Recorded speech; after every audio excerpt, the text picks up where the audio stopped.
नमस्कार, आपका स्वागत है हमारे इस कार्यक्रम राम नारायण राम में। और पिछले एपिसोड में हमने हमारा एक टॉपिक अधूरा रह गया था वेद के बारे में। जैसा कि पिछले एपिसोड में इस टॉपिक पे हमारे प्रेसिडेंट साहब ने वेद की जो व्याख्या है, जो प्रॉपर व्याख्या है, वो हम लोगों को समझाई। इसको वर्तमान परिप्रेक्ष्य में वेद किस तरीके से काम करते हैं और वेद को आधारित करके समाज के लिए क्या व्यवस्था दी गई है, इसके लिए मैं नरेश शर्मा जी को पूछना चाहूँगा। नरेश शर्मा जी, आपके क्या विचार? राम नारायण राम। वेद के बारे में ऋषि जी जनरल जो अभी वर्तमान में बच्चों को पढ़ाया जा रहा है, जो हमारी पुस्तकों में ये 4 वेदों से लिंकअप किया है। सामवेद, अथर्ववेद, यजुर्वेद, चतुर्वेद, चारों वेदों के हिसाब से वर्ण व्यवस्था बना जी, सारा वेद का किया है और उससे संविधान भी बनाया गया जी।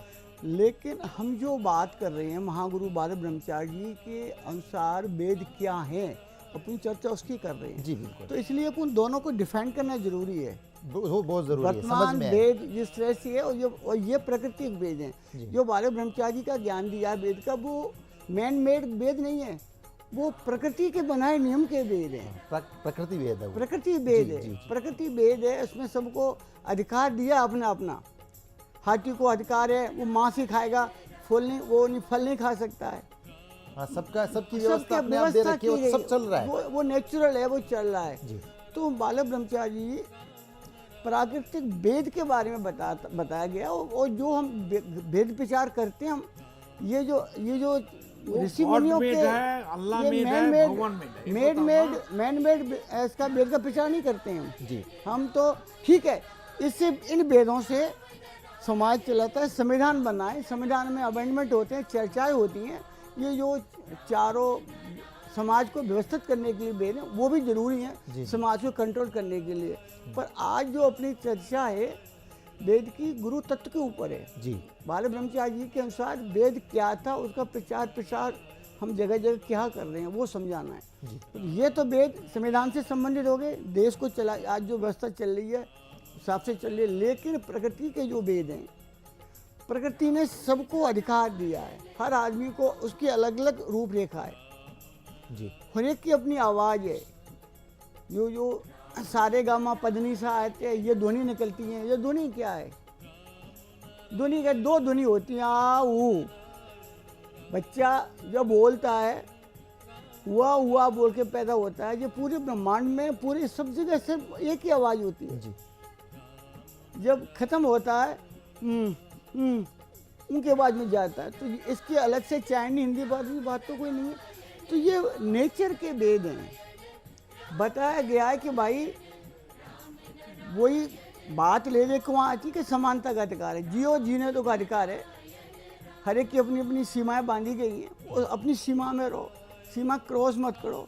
किसी की छीना जब्ती खाना मेरा मेरा मेरा ये मत करो। मतलब समाज में समता जब भी आ सकती है जब आप प्रकृति वेद के हिसाब से जैसा आपको बनाया है वैसा ही आप अपना व्यवहार बनाए रखें। जैसा जिसको बनाए उसको वैसा करने दें। शेर मांस खाएगा, उसका भोजन वो है, हमारा मांस खाने का नहीं है। उसकी हत्या करके मत खाओ। नेचर को यही बनाया गया है। खरगोश घास ही खा सकता है, मनुष्य क्या करता है, साले खरगोश को मारे खा जाता है।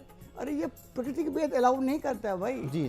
गाय घास खाती है, दूध देती है, हम गाय को मांस के खा रहे हैं। तो नेचर के वेद के खिलाफ जा रहे हैं। वेद के विपरीत काम हो गया। वेद के विपरीत, प्राकृतिक वेद के विपरीत। मतलब किताबों में नहीं लिखा हुआ है, ये स्वतः है। स्वतः हमारा जो वेद प्रचार है इस पे आधारित है और जगह जगह घूम घूम के हम वही बता रहे हैं। अलग से कोई चीज़ नहीं है, बताने का तरीका हमारा अलग। हम तो वेद से वेद को लेके हम ना तो खुद भ्रमित हैं और ना हम किसी को भ्रमित होने देते हैं जी। छोटे से शब्दों में भैया नेचर का ये रूल है, ऐसे फॉलो करेगा। आप इसको नेचर को मत तोड़ोगे तो इसके पनिशमेंट के भुगतान खुद भुगतोगे। पनिशमेंट क्या है? कुछ सामने दृश्य दिखता है, कुछ ऐसे अदृश्य पनिशमेंट हैं जो फेस करने पड़ेंगे आपको। मतलब जैसे शंकर सरकार ने बताया कि एक बच्चा जन्म लेता है तो उसको पता है कि किस चीज का टेस्ट क्या है, तो वो स्वतः प्रकृति ने हर चीज वेद में हो रही है। आज आपको अगर मैं गलती करता हूँ ना, मेरे को अंदर से आवाज आती है गलत है, मैं उसकी आवाज सुनता नहीं, मानता नहीं हूँ जी। हर छोटा बच्चा बड़ा बूढ़ा, मैं पढ़ा लिखने से इसका कोई संपर्क नहीं है जी। वो गलती करता है, इनर आवाज आती है कि गलत है जी। ये उसके वेद की आवाज है, मान इसको भाई। ये मतलब हमारा एक एक सेकंड मिली सेकंड अब जो जीवन जी रहे हैं, हाँ। जो कुछ सृष्टि चल रही हाँ। है, वो सब कुछ वेदमय और हम इसी वेद का प्रचार और करते वो सेंस हमें ऊपर वाले ने दिया है, समझने का सेंस है हमारे अंदर। हैं। जी जी जो प्रेसिडेंट ने अभी छोटे बच्चे का एग्जाम्पल लेके बताया, तो शहद और नीम के पानी के पिलाने वाला ये सेंस है सबके अंदर। जी। तो भाई उस प्रकृति वेद को मानो, उसको फॉलो करो, जीव हत्याएं मत करो, अधर्म मत करो, उन्हीं नीतियों पर चलो जो कि वेद में डिफाइन की गई है। इसलिए वेद का पूजा पाठ ठीक है, वो एक सामाजिक व्यवस्था है, अपने लोकाचार है, वो निभाओ, लेकिन आपको अंदर सोचना चाहिए कि सही वेद क्या है, मैं क्या अपनाऊं। आप पूजा पाठ करो, सब कुछ करो, और आप उन प्राकृतिक वेदों को नहीं मानोगे ना, ऋषि जी सब किया दिया सब बराबर है, कोई लेना देना नहीं है, तुम उसके पनिशमेंट को तुम खुद भुगतोगे। जी। आज आपने वेदों का कर दिया। आज संविधान बना हुआ है ना, आज राजनीतिक पार्टियां माथा फोड़ती करती रहती हैं, हमें हालांकि उस लाइन में नहीं जाना है। संविधान भी तो किसी उसमें है, हाँ, व्यवस्था पे बना है, वर्तमान व्यवस्था है। परिप्रेक्ष्य में अगर देखें समाज का तो भला कैसे हो, कौन से रूल लागू हो रहे जी, जी। हैं, किस पे क्या, जो छोटे तबके का है उसको ये सुविधा मिलनी चाहिए, उसको ये बड़े वाले से टैक्स लेके छोटे दे रहे हैं, सामान कर रहे हैं ना। गवर्नमेंट क्या है, ज्यादा है उसको थोड़ा लिया, छोटे वाले को दिया, बराबर किया, सुविधा का सबको लाभ देना है। तो संविधान और वेद वही चीजें, लेकिन अब वर्तमान परिप्रेक्ष्य में इसकी परिभाषा बदल गई है, बताने के तरीके बदल गए हैं। हमारा हर बार ये होता है कि सरकार को चीज़ें, इन सब चीज़ों को बच्चों के पुस्तकों में लिखना चाहिए, प्राकृतिक वेद बताना चाहिए। जब बच्चा समझ जाएगा ना, उसको कहीं जाने के भटकने की जरूरत नहीं है। हमारा खुद ही इतना ट्रेंड हो जाएगा, वो सही और गलत को खुद एसेस कर सकता है कि मैंने पढ़ा है सही है। वो छोटे बच्चे जो किताब में पढ़ते हैं वही, आप किसी भी पुस्तक में उठा के देख लो, ये प्राकृतिक वेद में कोई नहीं बता। शंकर सरकार जी से मैं और इसके बारे में थोड़ा और प्रकाश डालें अपने शब्दों में। वेद के बारे में, जी, वेद के बारे में। देखिए, हर चीज जितना पर्टिकुलर सभी वेद है, इंसान खुद वेद है। क्यों? वही विवेक वेद तो हमारे अंदर एग्जिस्टिंग है, हमारा खून वेद है, हमारा आँख वेद है, हमारा कान वेद है, हमारा बाल वेद है, हम खाते हैं वो वेद है, हम जो छोड़ते हैं सुबह वो भी वेद है। हर चीज नया रूप लेता है। जो गाय छोड़ते गोबर, उसमें हर चीज बनता है। जो इंसान टट्टी करती है, अमेरिका में क्या होता है ना, टट्टी और टट्टी का पानी को फिल्टर करके सीएनजी बनाता है, गैस, और वो पानी फिल्टर करके फिर पिलाता है। खुद का सुसु का टट्टी का पानी फिल्टर, आप देखिए ना, हमारा आपका जयपुर में तो तालाब नहीं है जी, पानी का टैंक नहीं है। जो बंगाल में टैंक है, मैन मेड टैंक, आदमी का बना हुआ टैंक, जी। वो लोग नहाते हैं, सुसु भी करते हैं। जब पानी का अंदर घुसता है, वो सुसु आ जाता है, कहाँ करेगा, उसमें छोड़ देता है। वो पानी में नहाता है, वो पानी पीता है और खाना पकाता है, सब कुछ करता है। यही तो इंसान का खासियत है। जी। तो हर चीज वेद का अंदर ही होता है, हर चीज वेद है। हर चीज को अनुसंधान करने से, रिसर्च करने से, उसका साथ संपर्क को जोड़ने से वेद आपसे आपको बताएगा वेद क्या है, हर पार्टिकल्स क्या है, उनका गुणागुण क्या है। वो मिर्ची को एक दाना आप जीवा में रखिए, मिर्ची का क्या गुण है तो आपको मालूम हो जाएगा। जब कोई मिर्ची का एक दाना आप जीवा में नहीं डालेंगे तो आपको कैसे मालूम होगा ये कैसा वेद है। मिर्ची वेद नहीं है, आम वेद नहीं है, गाय वेद नहीं है, स्टार जो ग्रह नक्षत्र वेद नहीं है। जो लकड़ी का चेयर बनता है, टेबल बनता है, तो उसमें एक कीड़ा आपसा पैदा नहीं होता है। तो वो कीड़ा अगर प्राण नहीं है, उसका अंदर कैसे पैदा हुआ, कैसे वो काट को खाता है, जी। कैसे वो, हर वस्तु में प्राण है। प्राणहीन कोई वस्तु हो ही नहीं सकता है। क्यों? हर वस्तु आसमान से है। आसमान एक पूर्णांग प्राण युक्त चेतन सत्ता है, इसलिए इसके बारे में चिंतन करना चाहिए। समस्या ये हो गया, मनुष्य कौन है, कहाँ से है, उसको क्या करना चाहिए, इनके बारे में चिंतन, सोच और सिद्धांत नहीं लेती है। वो अपना मर्जी से काम करता है, हम ही से, अर्थात हम ही सब कुछ है, हम ज्ञानी है, महाज्ञानी है। यही तो समस्या हो गया धरती का। अगर नेचर बेस हर चीज हो जाए, चाहे एजुकेशन हो, चाहे मेडिकल हो, चाहे समाज विधि व्यवस्था हो, जो भारत का संविधान हो, आखिर जो वर्ल्ड है सबका देश का संविधान हो, ऑल द मैन मेड, आदमी का बना हुआ चीज साइंटिफिक हो ही नहीं सकता है। हम बचपन में देखा है, दूध लेने के लिए गया है एक मुस्लिम मकान में, दूध दिया, हमारे सामने थोड़ा सा पानी उसमें डाल दिया। बोले क्यों पानी डाल रहे भाई? बोलता है पानी नहीं देगा बच्चा नहीं जिएगा। तो क्या संस्कार है? अच्छा चलो पानी देता है, मुस्लिम के घर छोड़ दिया, हिंदू का घर में गया दूध लेने के लिए, वो भी ऐसा करता है। उससे भी हिंदू मुसलमान कुछ अलग नहीं है, जो मुस्लिम करता है वो हिंदू करता है, जो हिंदू करता है मुस्लिम करता है, एक ही कल्चर है, एक ही गांव में रहने वाला है। जी जी। तो अभी क्या हुआ, पानी में दूध मिलाता है। अभी पहले क्या होता था, दूध में पानी मिलाते थे, अभी पानी में दूध मिलाता है। फर्क ये हो गया। प्रेसिडेंट साहब, एक प्रश्न आप ही से संबंधित है, क्योंकि हम तो बालक ब्रह्मचारी जी महाराज को हमने देखा नहीं, हम तो इनके जो जितना भी कुछ इनके बारे में जानते हैं वो आपके मार्फत ही जानते हैं। हम आपसे मिले हैं तब जा कर के बाबा के बारे में कुछ जानने को मिला है। तो ये जो हमारे दर्शक हैं ये कुछ घटनाएं जानना चाहते हैं बालक ब्रह्मचारी जी के जीवन की, कि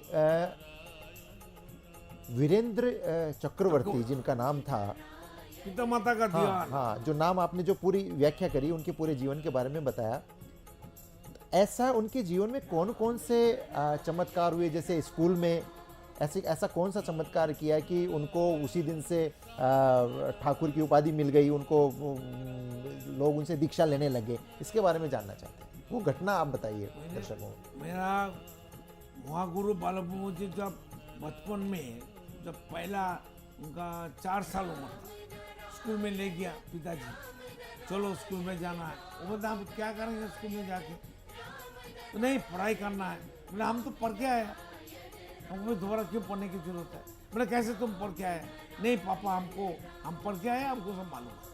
तो कैसे मालूम है? चलो स्कूल में और भी सीखना है। ठीक है चलिए पापा जी, आप बुजुर्ग आदमी हैं, उनको सम्मान देते हैं बुजुर्ग लोग को। ये मेरा महागुरु का एक अच्छा कल्चर है।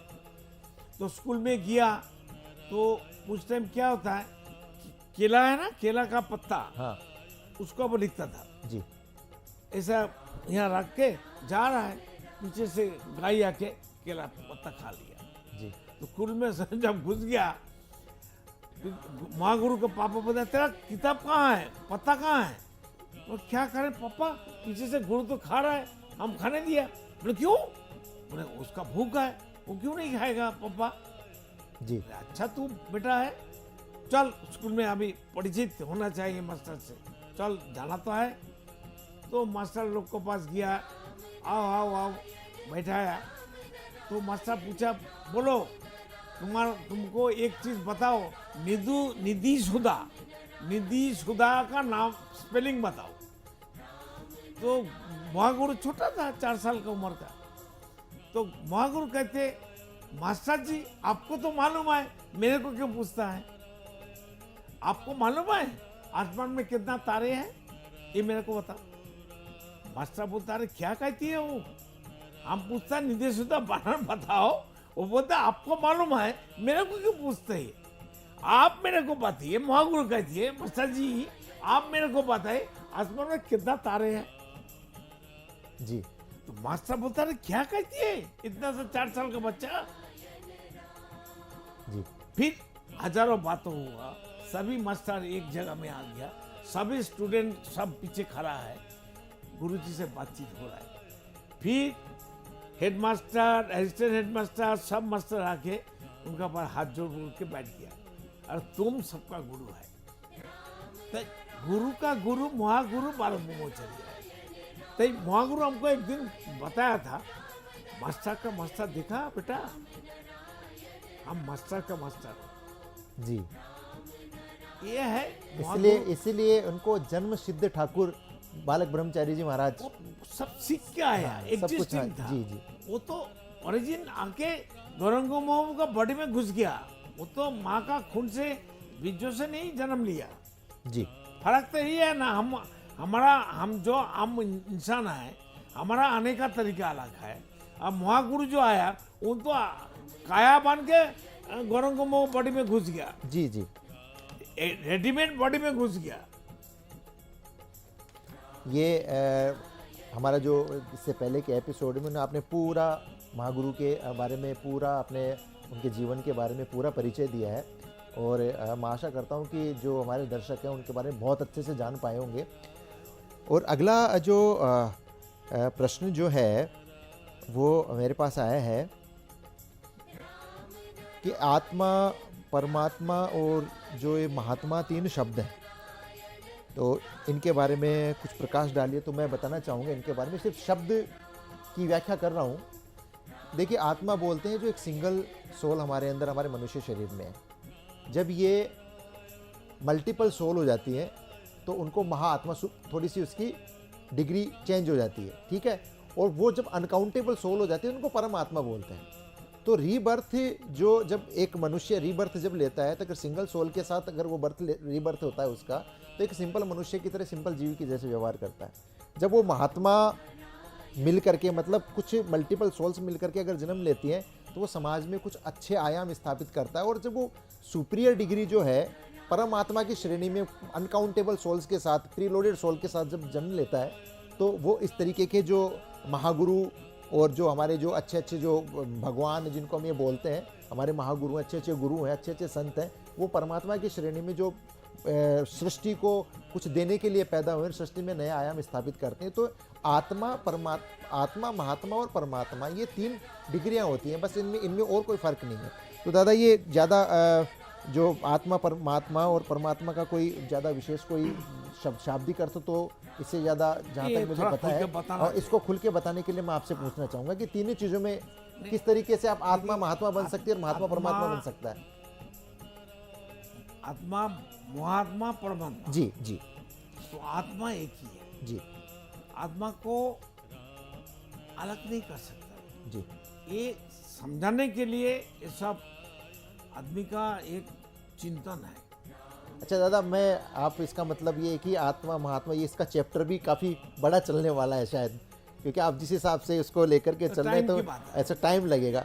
तो मैं दर्शकों से चाहूँगा कि इस टॉपिक को हम अगले एपिसोड में लेते हैं, ताकि इस पे बहुत अच्छे से प्रकाश, और आप लोगों का जो लोगों में इन चीज़ों को, शब्दों को लेके जो अंधविश्वास फैला हुआ है, वो आपका निश्चित रूप से दूर होगा। अगले एपिसोड में फिर मिलते हैं इसी टॉपिक के साथ। तब तक के लिए राम नारायण। राम। आप देख रहे हैं हमारा खास कार्यक्रम राम नारायण राम शंकर सरकार जी के साथ राम नारायण रामशाह। यह एक महाध्वनि और बीज मंत्र है। यह सभी समस्या का संपूर्ण समाधान है। आप लोग इन्हें अपना के देखिए, मन और दिल में क्या प्राप्त हो रहा है। इस कार्यक्रम का विशेष उद्देश्य इसका प्रचार और प्रसार के साथ ही प्रत्येक मनुष्य की मुक्ति का मार्गदर्शन है, और यह आपके दिल की बात है। इस मार्ग पर पुण्य और मुक्ति निश्चित है। इस कार्यक्रम के माध्यम से संतान दल द्वारा चलाए जा रहे श्रेष्ठ सेवाओं से जुड़कर सबके कल्याण के लिए इस नेक कार्य का हिस्सा बन सकते हैं, और वृद्धाश्रम, गौशाला, गरीब और वंचित बच्चों की शिक्षा का भी सहयोग और समर्थन कर सकते हैं। संतान दल सबका एक ही परिवार है। अकाउंट नेम संतान दल, account number 266505000657, IFSC code ICIC 000265। पूरी तरह जानने के लिए आप संस्था के फोन नंबर पर संपर्क कर सकते हैं। Phone number 6291342066, 9836073503। Email ID santandal1960@gmail.com।